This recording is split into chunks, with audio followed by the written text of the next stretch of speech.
Good morning class 11th। सो आज हम start करते हैं हमारा new topic that is demand.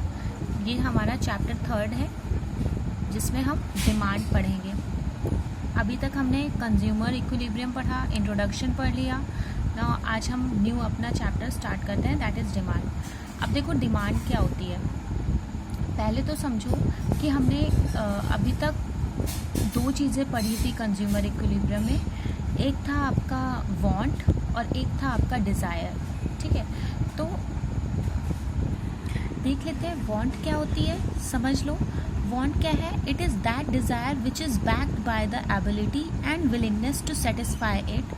क्या बोला गया है, वांट हमारी क्या होती है बेटा, ध्यान से समझो। वांट होती है जब पर्सन अपनी विलिंगनेस दिखाए किसी भी कमोडिटी को परचेज करने के लिए और उसकी एबिलिटी भी हो साथ में।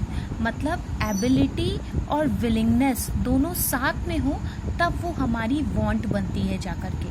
ठीक है, वांट हमारी कब बनती है, जब हमारी एबिलिटी और विलिंगनेस मतलब हमारी खरीदने की परचेजिंग पावर कह सकते हैं इसको, कि मतलब हमारे हाथ में पैसे भी हो उतने जितने कि हम कमोडिटी ले रहे हैं और हमारी इच्छा भी हो खरीदने की। ठीक है, हम रेडी टू बाय हो। विलिंगनेस मीन्स कह सकते हो रेडी टू बाय, मतलब खरीदने के लिए तैयार हो, तो वो हमारी फिर क्या बन जाती है, वांट। ठीक है, अब पहले समझो कि डिज़ायर क्या होती है, फिर इस लाइन का मतलब आप लोगों को पता लगेगा। देखो समझो डिज़ायर क्या है हमारी। डिज़ायर बोला गया है यहाँ पे कि means a mere wish to have a commodity, मतलब मेरी इच्छा है कि मेरे पास ये कमोडिटी हो। बहुत ध्यान से समझो, जब हमारे पास मान लीजिए हमारी डिज़ायर क्या होती है, जैसे मान लो कि मेरी इच्छा है कि मेरे पास ये कमोडिटी हो, भले ही हमारे पास पैसे हो चाहे ना हो, लेकिन ये मेरी इच्छा है। अब मान लीजिए मेरे बैंक बैलेंस 1-2 लाख होगा, ठीक है, लेकिन मेरी डिज़ायर है, मेरी इच्छा है कि मेरे पास क्या हो, ऑडी हो। तो यार ऐसा तो पॉसिबल है नहीं, क्योंकि उसके लिए उतना एबिलिटी भी होना चाहिए, परचेजिंग पावर भी होनी चाहिए, हमारे पास उतना पैसा होना चाहिए कि हम उस डिज़ायर को वांट में बदल सकें। ठीक है, तो डिज़ायर क्या होती है, ये हमारी एक विश होती है, एक मेरी इच्छा होती है कि मेरे पास एक कमोडिटी हो। बट ये इच्छा कब बदल जाती है, जब हमारी एबिलिटी और विलिंगनेस दोनों मिल जाती हैं, मतलब ability plus willingness is equals to want, तब ये वांट बन जाती है। ठीक है, अब ये लाइन समझो, every desire is not a want. सारी डिज़ायर वांट नहीं हो सकती। ऑब्वियस सी बात है, अगर मेरे पास एबिलिटी नहीं है किसी कमोडिटी को खरीदने की, मेरे पास पैसे नहीं है, मैं उतना अफोर्ड नहीं कर पा रही हूँ, तो मेरी डिज़ायर वांट तो बन नहीं सकती, बिल्कुल नहीं बन सकती। तो यही बताया गया है कि every desire is not a want but a want become a desire. लेकिन वांट हमारी डिज़ायर बन सकती है ऑब्वियसली, जब हमारे पास दोनों चीज़ें हैं, परचेजिंग पावर भी है हमारे पास, मतलब पैसा है खरीदने के लिए, और विलिंगनेस भी है, तो हमारी वो डिज़ायर वांट में बन सकती है या वांट हमारी डिज़ायर हो सकती है। सिंपल। तो ये दोनों कंसेप्ट हैं आपके, वांट और डिज़ायर। इन्हीं के ही अपडेटेड वर्जन है आपका डिमांड। इसी का ही अपडेटेड वर्जन क्या आ जाता है, डिमांड। अब देखिए डिमांड क्या होता है, ध्यान से समझो। डिमांड हमारे दो रेफरेंस में आता है, एक रेफरेंस टू प्राइस होता है और एक रेफरेंस टू पीरियड होता है। ठीक है, टाइम पीरियड होता है। पहले हम लोग रेफरेंस टू प्राइस समझते हैं कि प्राइस से डिमांड का क्या लेना देना है। समझिए क्या होता है, इनके बीच में इनवर्स रिलेशन होता है। इनवर्स मीन्स अपोजिट रिलेशन कह सकते हैं। ठीक है, अगर प्राइस बढ़ता है, प्राइस की हम अभी बात कर रहे हैं, प्राइस से डिमांड को रिलेट कर रहे हैं। अगर प्राइस बढ़ता है तो हमारी डिमांड कम होती है, और अगर प्राइस कम होता है हमारी डिमांड बढ़ती है। देखो कैसे, मान लीजिए मैं कोई भी चीज़ 10 रुपये में पहले 1 kg खरीदती थी, कोई भी कमोडिटी, मान लीजिए राइस में जो है वो 10 रुपीज़ में 1 kg खरीदती थी, बट उसकी प्राइस बढ़ गई, हमारी प्राइस हमारी बढ़ गई, तो मेरी डिमांड ऑब्वियसली कम हो जाएगी, क्योंकि अब मेरे पास उतनी भाई मेरी इनकम तो उतनी ही है, मुझे पैसे तो मेरे मम्मा पापा उतने ही दे रहे हैं कि भाई इतना लेके आओ तुम, तो मैं क्या करूँगी, अपनी डिमांड को घटा दूँगी कि भाई लो, अच्छा ऐसा करो कि है तो 10 ही रुपये, आप मेरी डिमांड मतलब मेरी क्वांटिटी डिमांड जो है, क्वांटिटी मतलब जो मेरी क्वांटिटी है कमोडिटी की वो कम कर दो। ठीक है, तो ये होता है reference to related to price. ठीक है, डिमांड का प्राइस से रिलेशन। अब डिमांड का टाइम से रिलेशन समझो। मान लीजिए यहाँ पे अभी हम लोग प्राइस की बात नहीं करेंगे। फॉर एग्ज़ाम्पल मान लो कि यहाँ पे टाइम से क्या रिलेशन है कि ज़रूरत पे आ जाता है। जैसे मान लीजिए अम्ब्रेला, एक हमने एग्जांपल लिया। अब जो अम्ब्रेला है वो हमारा रेनी सीज़न में बहुत काम आता है, ठीक है। अब यहाँ पे क्या है, सीज़न के हिसाब से उसकी डिमांड बढ़ गई, मतलब ज़रूरत के हिसाब से डिमांड बढ़ जाना, ठीक है। टाइम के हिसाब से डिमांड बढ़ जाना, वो रिलेशन होता है डिमांड और टाइम का, ठीक है। अब ये टाइम 1 आवर भी हो सकता है, 1 डे भी हो सकता है, 1 वीक भी हो सकता है और 1 मंथ भी हो सकता है।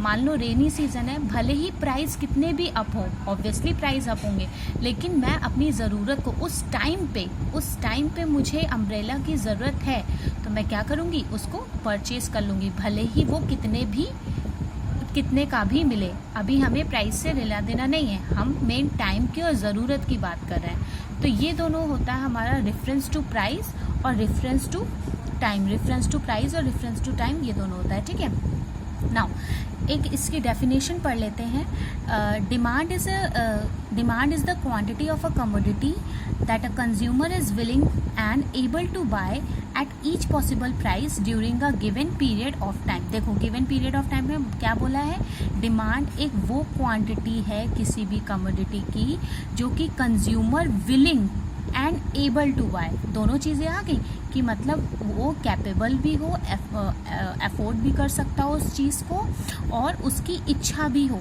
जब तक इच्छा नहीं होगी तो खरीदोगे कैसे। तो ये दोनों चीज़ें मैटर करती हैं, विलिंग और able to buy at each possible price, किसी भी प्राइस पे ड्यूरिंग द टाइम, जो भी टाइम हमारा दिया होता है उसे हम क्या बोलते हैं, डिमांड। मतलब ये हमारी डिमांड की एक परफेक्ट डेफिनेशन आ जाती है। आगे समझते हैं। नाउ नेक्स्ट टॉपिक है आपका कि डिमांड कितने टाइप्स की होती है। हमने अभी इसकी डेफिनेशन पढ़ ली, अब देखते हैं डिमांड कितने टाइप्स की होती है। डिमांड हमारी 2 टाइप्स की होती है, एक होती है हमारी इंडिविजुअल डिमांड और एक होती है हमारी मार्केट डिमांड। पहले समझते हैं इंडिविजुअल डिमांड क्या होता है।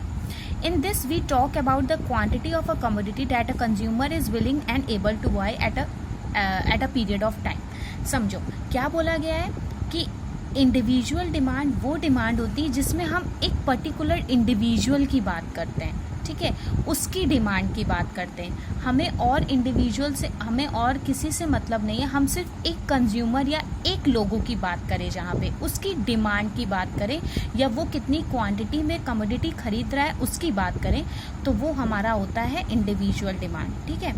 कि वो कितना अफोर्ड कर सकता है और क्या उसका खरीदने की इच्छा है भी कि नहीं, या उस गिवन पीरियड ऑफ टाइम में वो खरीद रहा है कि नहीं। हम यहाँ पे किसके लिए बात करते हैं, सिर्फ एक लोगों के लिए, ठीक है, इंडिविजुअल के लिए, कि उसकी क्वांटिटी डिमांड कितनी है। अब आ जाते हैं मार्केट डिमांड। ये क्या होता है, यहाँ पे हम लोग ऑल कंज्यूमर्स की बात करते हैं, मतलब जितने भी कंज्यूमर हो सबको मिला के उनकी कितनी क्वांटिटी डिमांड है, वो कितनी क्वांटिटी किसी भी कमोडिटी की खरीदते हैं और उनकी willing and able to buy, कि वो खरीदने की इच्छा रखते हैं और वो क्या खरीद सकते हैं, उनकी परचेजिंग पावर, ये सब बताता है। तो ये हमारा छोटा सा डिफरेंस होता है इंडिविजुअल और मार्केट डिमांड में। बस इतना ही है, ख़त्म।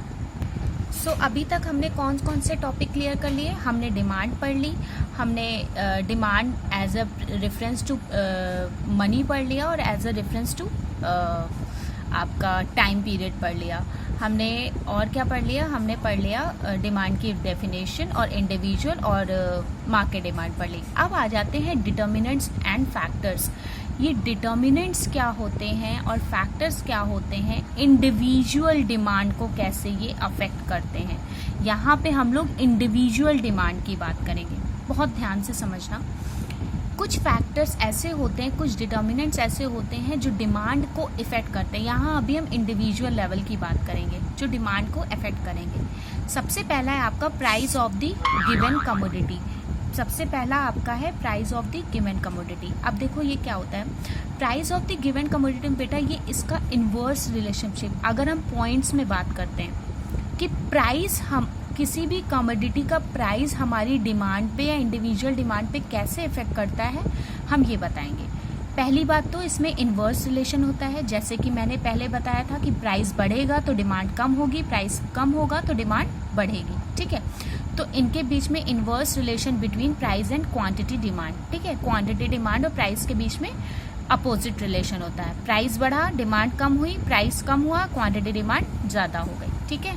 एक एग्जांपल ले लेते हैं। फॉर एग्जांपल मान लीजिए टी है, मैं चाय पीती हूँ, चाय का प्राइस बढ़ जाता है तो मैं टी की क्वांटिटी डिमांड कम कर दूंगी। मतलब पहले मैं मान लीजिए 40 रुपीज़ में 1 kg खरीदती थी, बट उसका जब प्राइस बढ़ गया तो मैंने अपनी डिमांड कम कर दी। अब टी है तो अगर उसका प्राइस कम हो जाता है तो मैं क्वांटिटी डिमांड उसकी बढ़ा दूंगी आगे रखने के लिए कि आगे के लिए यूज़ होगा, ठीक है। अभी तो खैर वो पॉइंट छोड़ दीजिए आगे के लिए, बट ये ऐसा रिलेशनशिप होता ही है, ठीक है।